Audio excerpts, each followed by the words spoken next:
Hi everyone, my name is Chris and thanks for coming to my channel. In this video I wanted to talk about a new update that just came to the iPad, and that's trackpad support.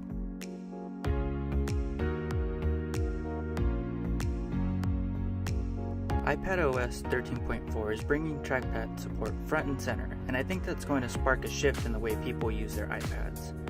Personally, the first thing I did when I updated my iPad was pair it with my Logitech MX Anywhere mouse, and I intentionally tried to use this as my main setup. Now, I use my iPad a lot for work. It makes responding to email, chats, and attending video calls a lot easier. Pairing your trackpad or mouse is just as easy as pairing any other Bluetooth device. You go to the Bluetooth menu, you search for your device, and it should be connected pretty quickly. Once the mouse or trackpad is paired, you should see a transparent pointer somewhere on your iPad.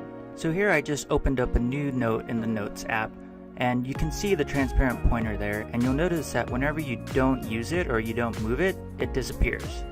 So here you see how it disappears. I type a note, it goes away, and then I move the trackpad again, and then it comes back. You're also able to see how easy it is just to highlight text with the trackpad. Highlighting text with touch can be pretty finicky, so right away you can see the immediate benefit of having a trackpad mouse-like support so that you can highlight text, you can right-click text. It really makes it easier to achieve those text editing situations that might have been more cumbersome if you were just subject to touching the screen. So this is a bit more of an in-depth example. You'll see whenever you hover over the apps, the pointer kind of snaps into place, which makes it different than just implementing a typical trackpad.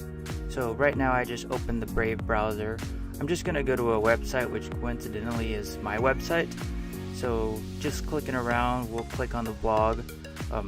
Just shameless plug, I do have a blog where I write about this kind of stuff, but here you can see where you can highlight text on the blog, you can scroll using the scroll wheel pretty naturally, you can right click text.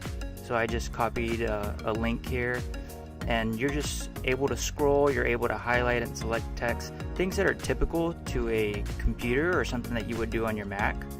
So here you can see I selected the text, I copied it, and now I'm just opening a note and pasting the text I copied from my latest blog post. I did have a hyperlink in my blog post to a Verge article talking about something similar and all of the features of iPadOS 13.4, so I was able to right click it and open it in a new tab in Safari. Another interesting thing with trackpad support is the way you interact with Apple menus. So if you go to the top right and you click there, you'll access Control Center where you can interact with it as you normally would. One of the interesting things when you're using a mouse is if you scroll down using the scroll wheel, you open Notification Center. So here you see I was able to clear a message and see music that was playing, and just scroll down again to pull down my most recent apps and Siri suggestions. And it's just a different way of interacting with your iPad without touching the screen. And that leads me to my point.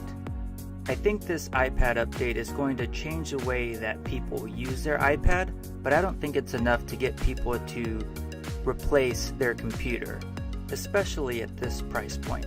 However, I do think this is a step in the right direction. And once app developers start adding trackpad support, I think we're going to see a real shift in how people use their iPads for more intense purposes. So do you think trackpad support is enough to get users to drop their MacBook for their iPads? Or are there other things that Apple and app developers need to do to make this a worthwhile change? Let me know what you think in the comments down below.